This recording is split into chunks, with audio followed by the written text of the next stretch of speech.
Halo, assalamualaikum warahmatullahi wabarakatuh. Salam dan bahagia.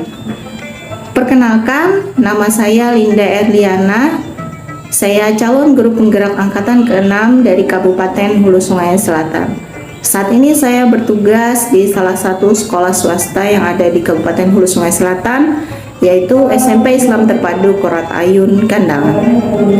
Pada kesempatan ini, saya akan melaksanakan tugas koneksi antar materi modul 2.1 tentang pemenuhan kebutuhan murid melalui pembelajaran berdiferensiasi.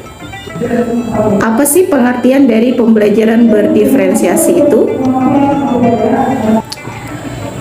Menurut Carol Ann Tomlinson dalam bukunya menyebutkan bahwa pembelajaran berdiferensiasi adalah serangkaian keputusan masuk akal atau common sense yang dibuat oleh guru dengan berorientasi pada kebutuhan belajar murid. Pada kesempatan yang lain, beliau juga menyampaikan bahwa pembelajaran berdiferensiasi adalah salah satu upaya untuk menyesuaikan proses pembelajaran di kelas agar dapat memenuhi setiap kebutuhan belajar individu murid. Kemudian muncul pertanyaan, bagaimana pembelajaran berdiferensiasi dapat diterapkan di dalam kelas? Nah, untuk menjawab pertanyaan ini ada beberapa hal yang harus dilakukan oleh guru.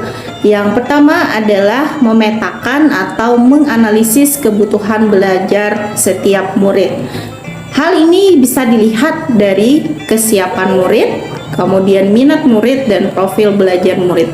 Kemudian selanjutnya adalah kita bisa menerapkan 3 strategi diferensiasi, yaitu diferensiasi proses, diferensiasi konten, dan diferensiasi produk.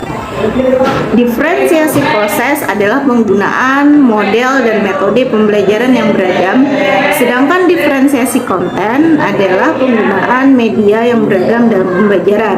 Dan yang terakhir adalah diferensiasi produk, yang berarti hasil dari pembelajaran yang dapat diberikan oleh siswa dalam bentuk yang beragam.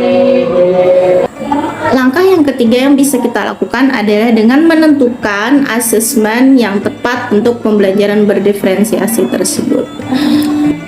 Bagaimana dan mengapa pembelajaran berdiferensiasi ini dapat memberikan capaian hasil belajar yang optimal untuk siswa?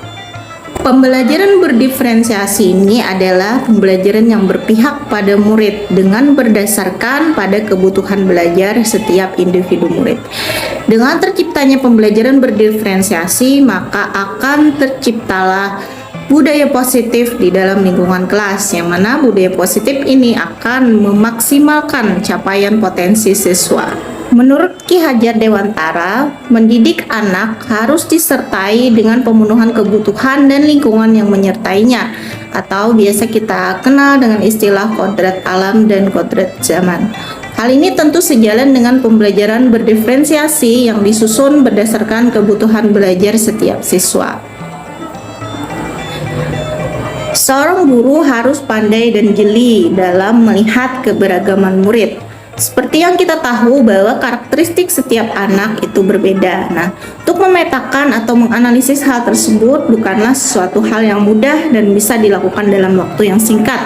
Untuk itulah, maka kita perlu menguasai nilai dan peran guru penggerak, yaitu kolaboratif, inovatif, mandiri, reflektif, dan berpihak pada murid.